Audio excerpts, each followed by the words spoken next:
네, 2022년 8월 31일 이정훈입니다. 제가 여러 차례 한동훈 같은 장관 한 명, 두 명만 더 있으면 윤석열 정부는 좋겠다라고 말씀드렸는데 오늘 그 이야기를 또 해야 되겠습니다. 오랫동안 10년을 끌어왔던 론스타 사건이 일단 결정이 됐습니다. 우리로서는 상당히 방어를 잘했습니다. 일부 졌다라는 건 있지만 그거는 아주 소액이기 때문에 결론적으로는 더 유리한 겁니다. 우리가 론스타 사건에 대해서 굉장히 선방을 했습니다. 그러나 이 중재재판소인가요? 거기서는 소액이지만은 한국이 배상해줘라 그랬습니다. 론스타 선방 인용은 됐지만 굉장히 한국이 잘 방어했죠. 그런데 이에 불복했습니다. 누가? 한동훈 법무부 장관이. 저는 이에 불복하는 한동훈 법무부 장관의 감각이 그리고 바로 덤비는 그 용기, 그 판단력이 대단하다. 야, 기자였으면 아주 좋은 기자였겠다. 근데 법무부 장관을 하니까 더 큰 일을 할 수 있다. 이러한 장관 한 명, 두 명만 더 있으면 정말 좋겠다 생각합니다. 자, 이러한 한동훈 법무부 장관의 감각이 8.5조 원, 8조 5천억 원이라고 하는 이상한 송금이 국내에서 이루어졌습니다.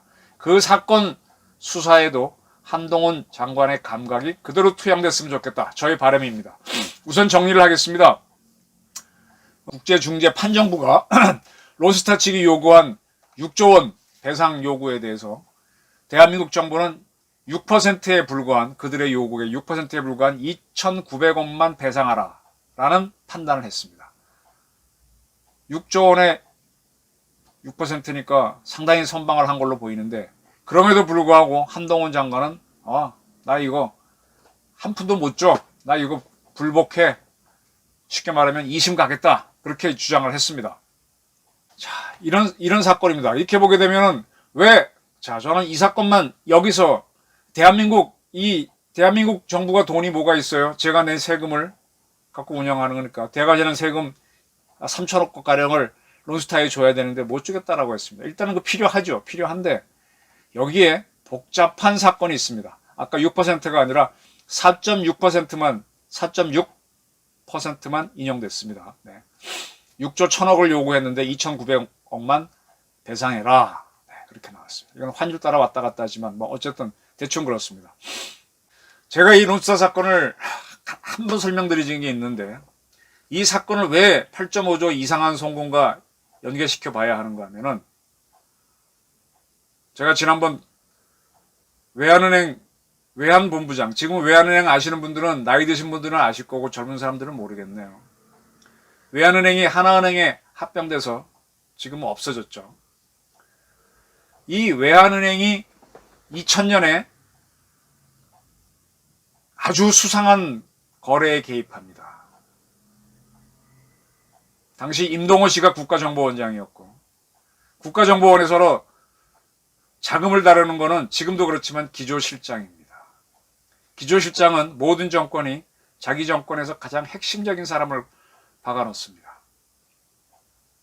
김대중 정권은 북한과 김일성 아들 김정일과 정상회담을 하기 위해서 상당히 노력을 했죠. 그래서 돈을 퍼줍니다. 산업은행은 대한민국이 만든 은행입니다. 산업은행에서 대북 사업을 누가 추진했는가 하면 구체적으로 현대그룹 정주영 회장이 이끄는 현대그룹이 추진했습니다. 근데 김대중 씨라고 해도 돼. 김정일을 만나기 위해서 북한에 돈을 주기로 했겠죠. 그 부분은 수사가 이루어지지 않았지만 그 돈을 어떻게 줍니까? 현대를 통해서 전달할 수밖에 없는데 현대는 그 돈을 현대가 어쨌든 북한하고 뚫고 있었으니까 그래서 산업은행에서 현대 상선이 겁니다. 쉽게 말하면 4억 달러라고 하겠습니다. 4억 달러를 빌려주는 형식으로 줍니다. 아닙니다. 5억 달러쯤 빌립니다. 그 중에 현대에는 자기네가 필요한 부분이 있어서 1억 달러 정도는 자기네가 쓰고 4억 달러는 북한에 보내주게 됩니다. 이 돈을 보내줄 때 누가 개입을 하는가 하면은 임동원 씨가 있는 국가정보원이 지금은 국정원, 옛날에는 안기부, 아니다, 그때도 국정원이었구나. 김대중 씨가 바꿨구나. 기조실장이 외환은행장을 불러서 이 돈을 북한에게 송금하라, 하도록 협조하시오 라고 하니까 외환은행장이 외환본부장한테 지시를 내고 또 본부장이 부장한테 해서 그 돈을 보내게 됩니다. 미국 달러 거래는 지금 우크라이나 전쟁을 계기로 러시아를 스위프트망에서 배제시켰습니다. 그러면 달러를 거래할 수가 없죠. 스위프트는 달러를 거래하는 중요한 망인데 이 망을 거치지 않고 외환은행은 돈을 보내게 됩니다. 그거는 그때는 우리나라에서 이름 자체가 외환은행이기 때문에 하루에 한 12억 달러 정도를 외국으로 보내고 받고 하기 때문에 가장 많은 외환 송금이 있죠. 다른 은행은 많아봐야 4, 5억 달러니까 거기다 4억 달러를 보태면 따블이 나가니까 스위프트를 거치면은 무조건 미국이 뭐야 하고 들여다보죠. 외환은행은 10억 달러가 넘으니까 4억 붙이고 그러면 표가 안 날 수도 있고 그걸 쪼개서 이틀 2억씩 보내면 표가 안 날 수도 있죠. 그래서 어쨌든 외환은행에서는 스위프트도 거치지 않고 제가 누차 말씀드렸지만 한국계 외국인 계좌를 거쳐서 빙글빙글 몇 차례 돈 세탁하듯이 거쳐가지고 중국인민은행일 겁니다. 중국은행 북한 계좌로 보내줍니다.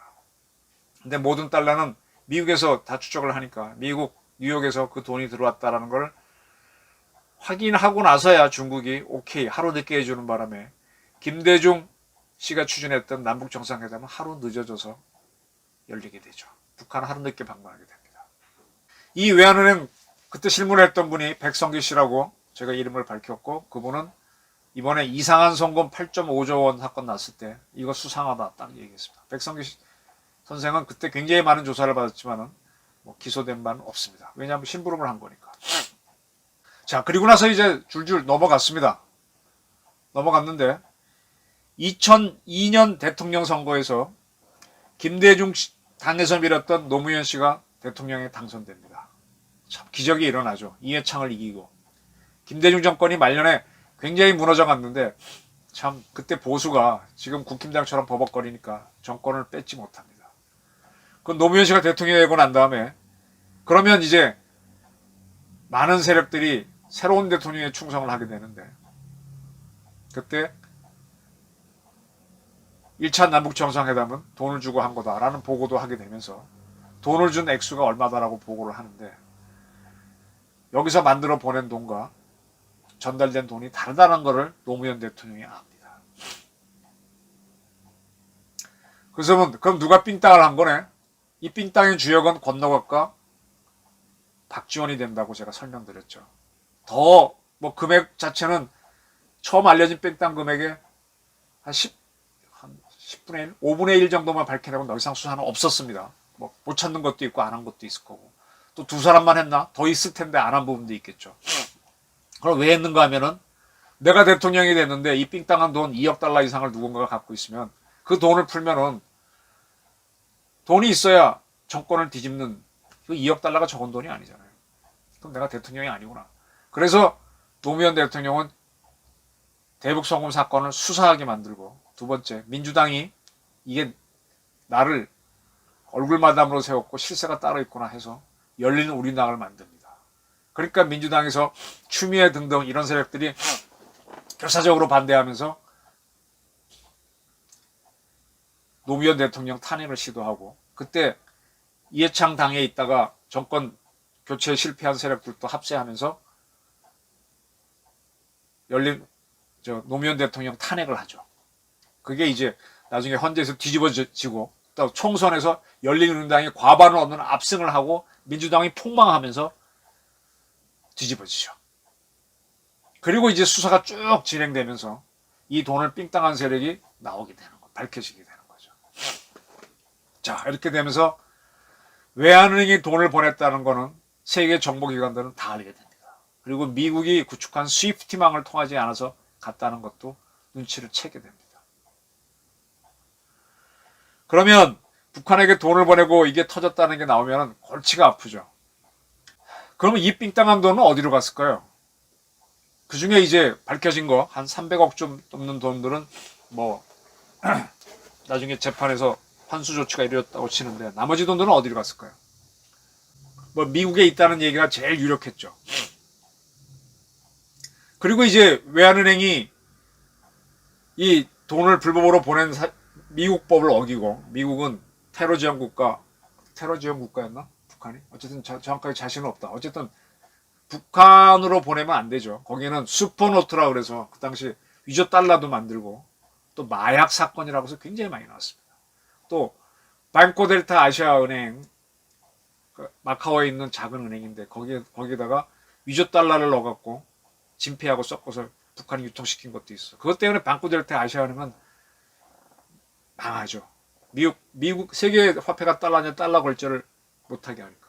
외환은행도 망할 수 있는 위기가 처하게 되죠. 이러할 때 미국에 있는 부동산 투자 펀드인 론스타가 외환은행을 삽니다.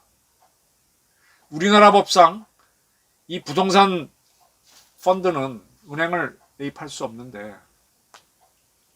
이걸 사도록 허용을 해줍니다. 이게 노무현 정부에서 벌어집니다. 그래서 그렇게 되면은 외환은행에서 이제 터져나올 수 있는 문제가 사라질 수도 있죠. 론스타로 들어갔으니까. 론스타는 이걸 사가지고 외환은행이 이제 미국에 여러 지점을 두고 미국에서도 상당히 좋은 신용을 받으면서 달러 거래를 하고 있었는데 그런 은행으로 진출하고 싶었던 모양이에요. 근데 그게 미국 법상으로 안 됩니다. 그래갖고 이걸 도로 되팔게 되는데 홍콩에 가면 HSBC 홍콩 상하이 은행인가 있죠. HSBC 은행 상당히 큰 은행이죠. 중국계 은행은 아니고 영국계 은행인데 그 은행에다가 외환은행을 비싼 값에 팔려고 합니다. 그러니까 론스타는 그 전에 우리가 IMF 외환위기를 1999년 말에 맞잖아요. 김현상 정권 때. 그리고 그거 무너진 과정에서 새 정권으로 들어서는 게 김대중 정권이었습니다. 준비된 대통령하고 들어섭니다. 들어선 다음에 이제 우리나라 기업들을 막 흔들린 걸 매각을 할 때 론스타는 극동건설을 인수했다가 비싸게 팔아서 떼돈을 번 적이 있죠. 그런 펀드에서 사모펀드 회사입니다.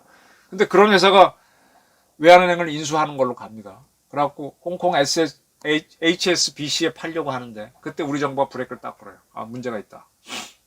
못 팔죠.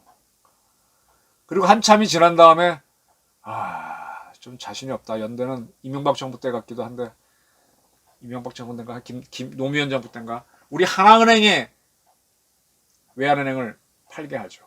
그래서 론스타는 HSBC에 팔았으면 더 버는데 하나은행 한국 법 때문에 하나은행 팔 때 손해를 봤다라고 해서 6조 원을 내놔라고 소송을 걸게 되는 거죠.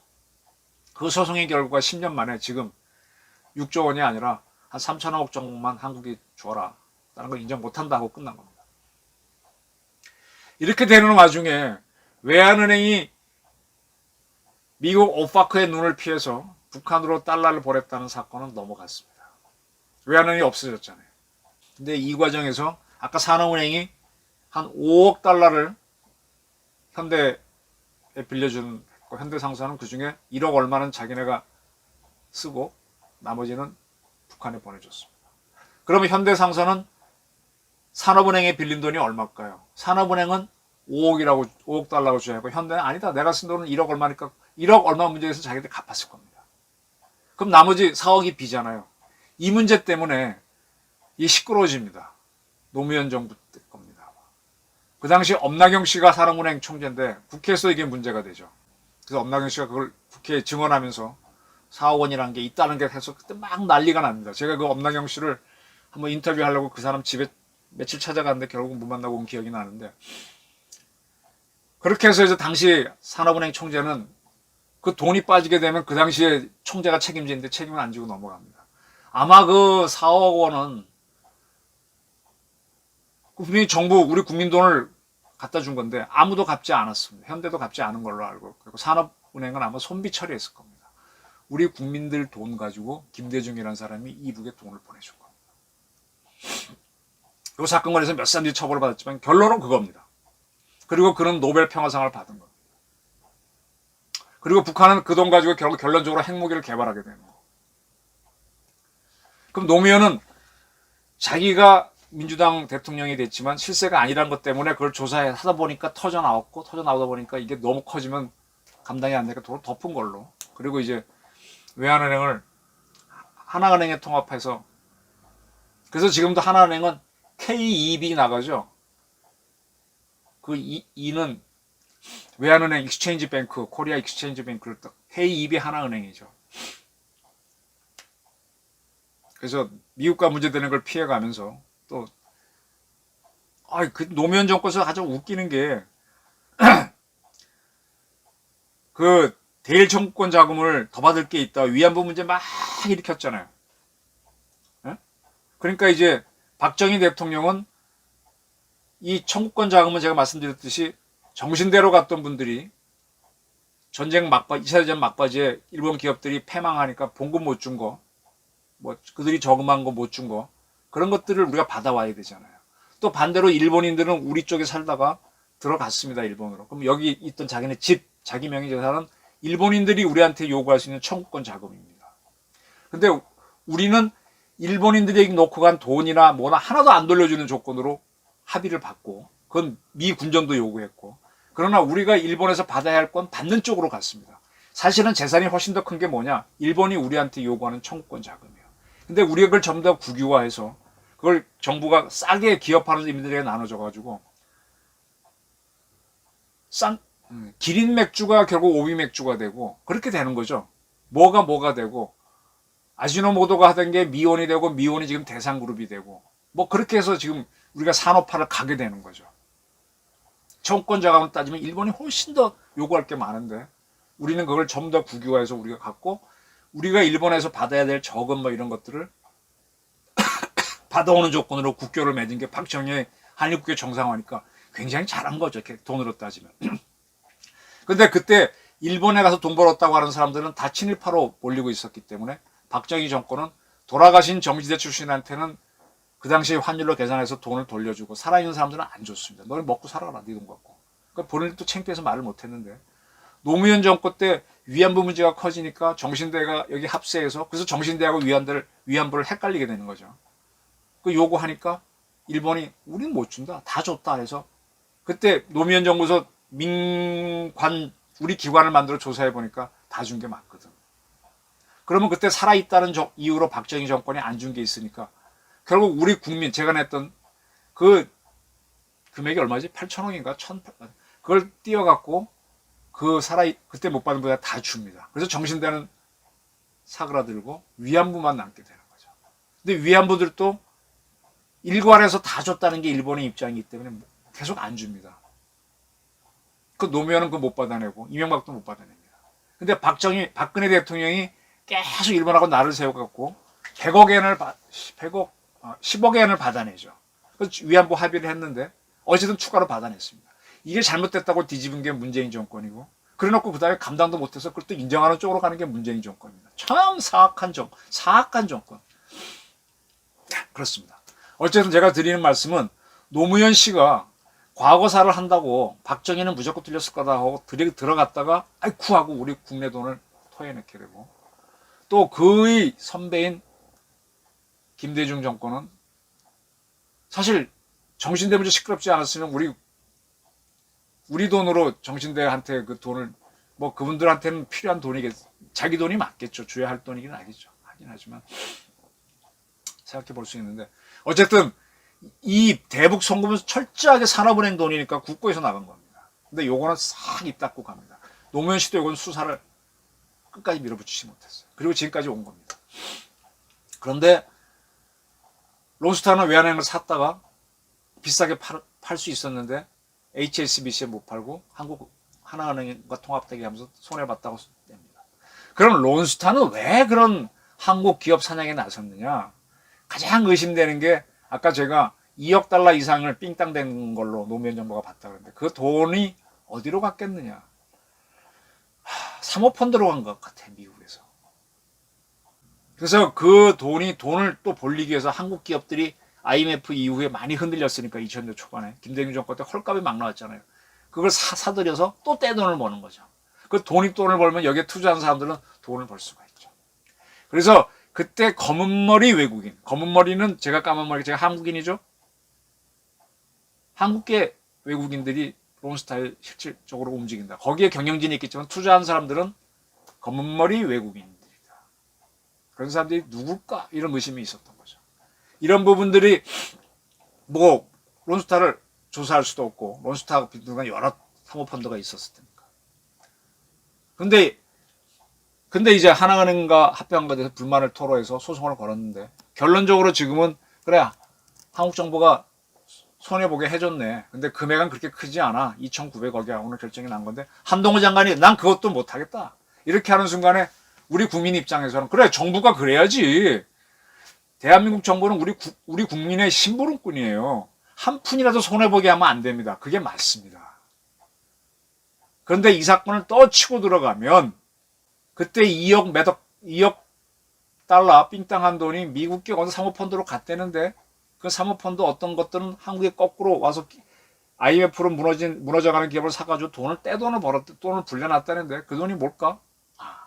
이렇게 해서 뭔가 자금을 만들어서 그 세력들은 잘 먹고 잘 살 수도 있고 정치를 할 수도 있고 공작 자금을 만들 수도 있고 여러 가지를 할 수 있습니다.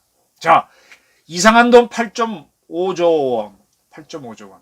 이게 외국에서 돈이 들어왔을 겁니다. 여기 투자를 했을 거예요. 근데 우리가 김치 프리미엄 때문에 비트코인 많이 올랐어요. 많이 벌었습니다. 벌어 나갔습니다. 그 중에는 원금에 해당되는 것도 있고 번 돈도 있을 겁니다. 근데 이게 나갈 때 뭐로 나갔느냐? 무역 거래되면 나갔어. 왜냐하면 이익이 너무 크니까. 근데 저쪽에서 신용장도 안 받고 뭐도 안 받고 다 갔어. 이런 돈이 가게 되면은 저도 가끔 이렇게 돈 거래를 합니다. 여러분들은 아마 돈 1,000만 원, 2,000만 원 정도만 이렇게 누구 송금하면요 문자 옵니다. 그 은행에서 누구에게 송금했습니다. 혹시 아니면 알려주세요. 이렇게 오죠. 그거 우리 금융결제에서 다 봅니다. 근데 이렇게 많은 돈이 외국으로 간다? 안 본다? 거짓말. 근데 문재인 정권 박지원 씨가 안기 부장 국정원에 있던 시절에 이 8.5조 원이 흘러나갔는데 우리나라 국민은행, 하나은행, 우리은행, 신한은행 4대 은행이 다 개입되어 있습니다. 다 보내줬습니다. 프리패스. 지금 와서 이상한 거. 이제 이복형 금감원장이 이상하다고 들여다보고 있는 거고 그 금감원은 영장 없이 다 그걸 볼 수 있고 걔네들이 보고하게 돼 있어요. 이상하다. 너는 하니까 은행들이 다 스스로 보고합니다. 왜냐하면 살아야 되니까. 자, 만약에 이게 북한으로 갔다. 그러면 4개 은행은 다 세컨더리 보이콧에 걸립니다. 저는 한동훈 장관이 이 2,900억도 못 주겠다 딱 치는 순간에 야, 그래. 왕건이 잡았다. 신봤다. 딱 이거다. 우리나라 좌파, 주사파 어떻게 돈 만들고 북한이 어떻게 돈 만드는지 해볼만 한 거죠. 지난번에 김의겸 의원 그 친구